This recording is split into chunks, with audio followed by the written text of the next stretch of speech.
Doctor Who The Next Doctor, the 2008 Christmas special and the first of the 2008 to 2010 specials, is written by Russell T Davies and starring David Tennant, David Morrissey and Whelileia Shubalala. So Russell T Davies said in his book The Writer's Tale that he plans to only have specials for 2009 to give Stephen Moffat, a showrunner, after him enough time to do Series 5, releasing in 2010. I would think he might as well do Series 5 in 2009 and Stephen Moffat do Series 6 in 2010, but I understand if Russell is too exhausted to do another series. He announced in 20th of May 2008 that he's stepping down from being a showrunner, along with Julie Gardner as the executive producer, and David Tennant is stepping down from the role as the Doctor in 28th of October 2008 at the National Television Awards, and that the specials will be his last. When Doctor Who returns in 2010, it won't be with me. So Russell T Davies also said in The Writer's Tale that the Doctor would meet a guy who claims to be the Doctor, played by David Morrissey. In terms of coming up with a title of the episode, he thought The Two Doctors. That's pretty good, but it's taken. The New Doctor, but he quite liked The Next Doctor. After the success of Kylie Minogue's Astrid Peth being the one-off companion, but decided against it after jokingly offering up Sharon Boards in the Hindenburg as an example. So the 2008 Christmas episode begins with the Doctor landed in 1851 at the Victorian times with Murray Gold's sweet music. It's funny in the scene when the kid asked the Doctor if he was thick when he asked what year it is. So the Doctor heard someone shouting his name, so he ran to Rosita as something's breaking out of the door. When Rosita says when there can't be two of you, as another guy came and claims to be the Doctor, David Morrissey is fantastic. He'd make a great Doctor. He took the inspiration from the first four Doctors, William Hartnell, Patrick Troughton, John Pertwee and Tom Baker. I'm the Doctor. Simply the Doctor. The one, the only, and the best. When I've met Morrissey at Comic-Con, he said he hopes that Russell T Davies will cast him as the Doctor one day, as I recall. So a cyber shade broke out with both Doctors saying Allons-y, pointing their screwdrivers. Allons-y! The credits roll. That was the clip they released for 2008's Children in Need. When I first watched it, I was 10 years old. I was like, no! I don't want David Tennant to go. I wanted him to stay forever. When I was a kid, as he's my favourite Doctor, at least we had an extra year with David as the Doctor, because I wasn't ready for him to leave. I love the bit where the Next Doctor ties a cyber shade with a rope and gets pulled into the building with the original Doctor. I thought it's pretty funny the way the 10th Doctor slides off the window and both of them laughing as they grab their backsides. Which obviously, sliding on the floor like that has got to hurt. After when Rosita chopped it with an axe. So the 10th Doctor guessed the Doctor he's meeting is the Next Doctor. But you're the Doctor. The next Doctor. Well, the next but one, a future Doctor anyway. Would be interesting if he actually tripped over the brick and regenerated. He doesn't seem to remember his past like Sally Sparrow and the Weeping Angels, but he mentions to the 10th Doctor that something is taking, and it's blurry. I loved Whelileia Shubalala as Rosita. I think she makes a great companion. Russell T Davies described her as clever than the two Doctors, which is true. I think she's fantastic. So the Cybermen are the monsters in this episode. Awesome, as they are my favourite monsters because they're terrifying, menacing, and they normally have great stories. I think the design of Cyber Leader is cool, and I love the Cyber Shades. I thought they're pretty cool as well. They should bring them back. A villain who works with the Cybermen called Miss Hartigan, played by Dervla Cowan. I think she's a great villain as well. The Next Doctor uses a normal screwdriver to try the door, but the 10th Doctor beat him to it. And I love the bit where he has a normal screwdriver and knocks it on the wall saying, "That's Sonic." Well, it makes a noise. That's Sonic, isn't it?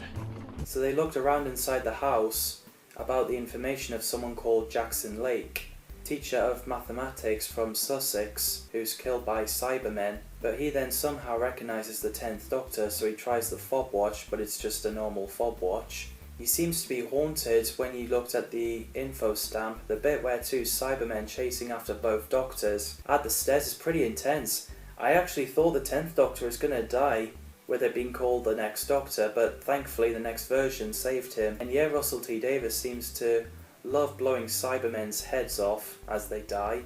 After the 10th Doctor examines the Next Doctor's heart, or hearts, with his stethoscope, we cut to the funeral scene where Miss Hartigan came by and being disrespectful to ceremony, so she brought the Cybermen with her, leaving the workhouse owners, Mr. Cole, Mr. Scoons, Mr. Fetch, Mr. Milligan, alive, and the rest, including the vicar, deleted.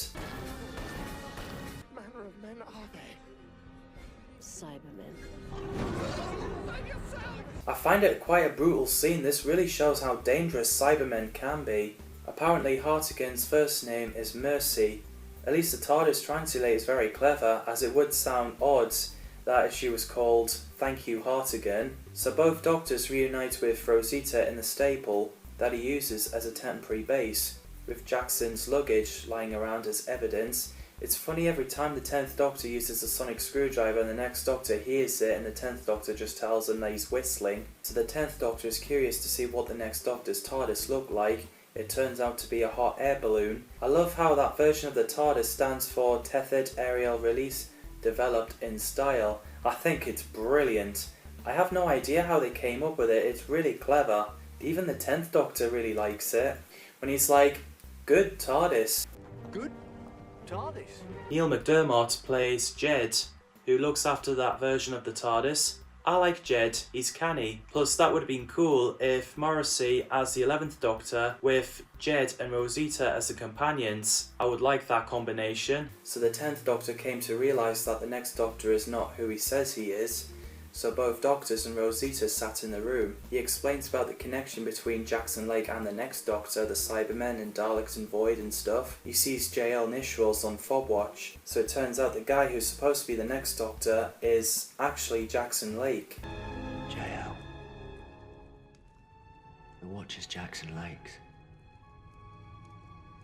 I love the scene where the Doctor shows the footages of the previous Doctors and reveals to Jackson who the Doctor is. The sad scene is where Jackson has a flashback and remembers his wife Caroline is killed by the Cybermen, and so after the Doctor hears an alarm saying call to arms, he ran off, and Rosita went after him and realises that the owners of the workhouse are taking a lot of children. And yeah, the scene where Miss Hartigan got the 4 men wearing earpods and testing them out by getting them to turn right and left, similar to Mr. Crane did with the homeless people, is brilliant. You can tell the children are really scared of the Cybermen.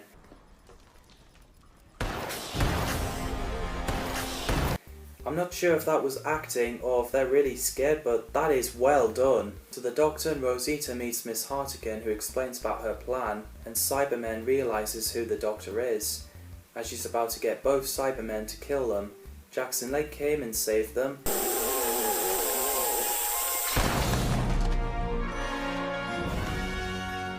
At your service, Doctor. He may not be the Doctor, but he still kicks ass. And speaking of kick ass, Rosita punching Miss Hartigan in the face is gangster. And yeah, the Doctor disapproves.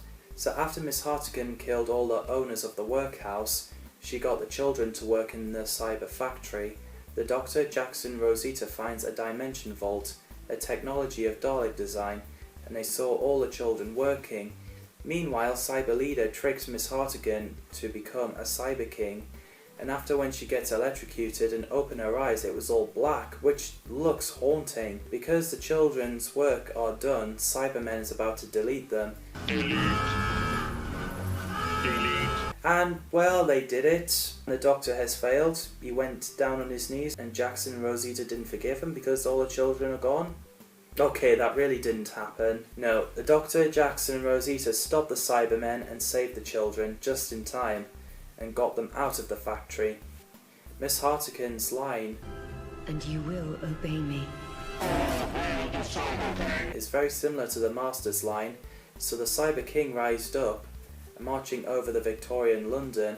Apparently a kid asked why there isn't a gigantic Cyberman marching over Victorian London on the history books, which is a fair point until we get to Series 5. Russell T Davies and Julie Gardner jokingly said several possibilities of alternate history of Doctor Who England, like Slitheen's spaceship didn't crash into Big Ben, or that perhaps maybe everyone has retconned by the soon-to-be-born Torchwood or anything like that, but that gets mentioned in Series 5's episode Flesh and Stone, which we'll talk about it in that retrospective. But yeah, I do like the Cyber King. So while Jackson Lake watches kids leaving the factory, he sees a little boy standing on the platform high up on the machine. While getting the flashback of his wife being killed, he realises a memory missing is his son being taken by Cybermen. Fredwick is too scared to get down, so the Doctor grabs the rope, cuts it free from the tether and flies up to the platform where Jackson's son, Fredwick, is standing.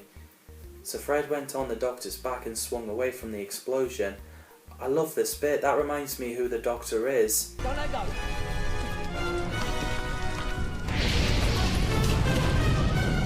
This is one of the reasons why David Tennant is my favourite Doctor. So after they got out of the factory and saw Cyber King, the Doctor went to Jackson's stable and asked Jed to help preparing Jackson's TARDIS to fly. So while Cyber King is shooting at random places in London, the Doctor flies Jackson's TARDIS, dropping the items he doesn't need. So the Doctor offers Miss Hartigan to find a home where her and Cybermen can live in peace, but of course she refuses. So the Doctor uses Info Stamp to break the cyber connection, leaving her mind open. The moment where Miss Hartigan realises what she became, she screams in horror with the throne electrocuting, the place exploding, Cybermen, Cybershades and Miss Hartigan blown up.